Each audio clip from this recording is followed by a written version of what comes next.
కొన్ని రకాల మందారాలు పూజ కోసం కోద్దాము. ఇదిగోండి, ఇది ముద్ద ఎరుపు మందార. ఇవి ఇంకా విచ్చుకోలేదు, ఇంకా పెద్దవవుతాయి. ఇవి నీలం డిసెంబరాలండి, వింటర్లో అవుతాయి. తెలుపు నీలం 2 రంగులు ఉన్నాయి.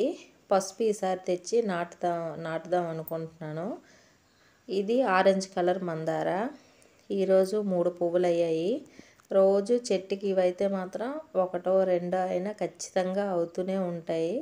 చాలా బాగుంటాయండి. సాయంత్రం వరకు కూడా చక్కగా వాడకుండా ఉంటాయి. ఇదిగోండి, ఇది పసుపు ముద్ద మందారం. ఇవి మరీ ఎక్కువ అవ్వవు, కానీ రోజుకి 1 2 అలా అవుతూ ఉంటాయి. ఎప్పుడైనా రెక్క మందారాలు అయితే ఎక్కువ పూలు అవుతాయండి, ముద్ద కొంచెం తక్కువగానే అవుతాయి. ఇది కూడా ముద్ద ఎరుపే, కానీ ఇంతగా ఫస్ట్ కోసినట్లాంటిది కాదు, ఇది వేరే రకం. ఇగోండి, ఇవి కూడా ఉన్నాయి. ఈ మొక్క అయితే బాగా పెరిగేసింది, పెద్దది. ఈ కొమ్మలు చాలా దగ్గర నాటానండి.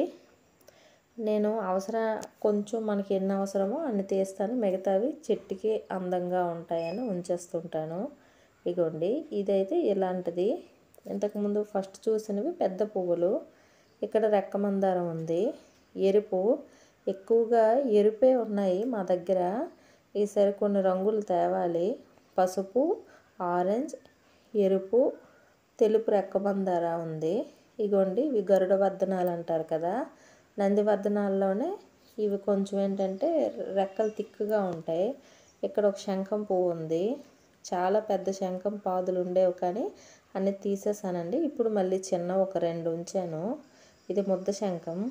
ఇదిగోండి, అక్కడ చూస్తున్నారా, అవన్నీ కూడా మందారాలు కొన్ని ఉన్నాయి, కానీ అవి అలాగే ఉంచాను అందంగా ఉంటాయని. తెల్ల జిల్లేడు కొంచెం పువ్వులు తీద్దాము, ఇవి వినాయకుడికి ఇష్టం కదా. ఇదిగోండి, కొన్ని తెల్ల జిల్లేడు పువ్వులు కూడా కోసుకున్నాను. ఇది రెక్క మందార, నూతు పక్కనే ఉంటుందండి. ఇది పుట్టకు నూతుకు మధ్యలో.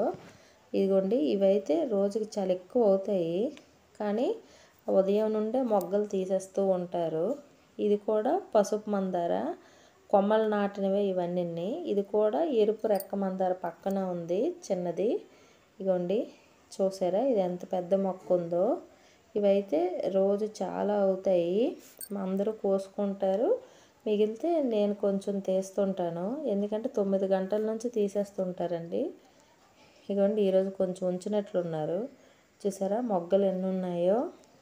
ఇవన్నీ చాలా వరకు కొమ్మలు నాటినవే. ఈ మొక్కలు అయితే మాత్రం చాలా పెద్దగా పెరుగుతాయి, కాబట్టి ఇలాంటి రకం వేసుకుంటే కొంచెం ప్లేస్ ఎక్కువ, అంటే వాటికి విశాలంగా పెరగడానికి బాగుండేలాగా మనం వేయాలి. మీకు ఈ వీడియో నచ్చినట్లయితే లైక్ చేయండి, షేర్ చేయండి.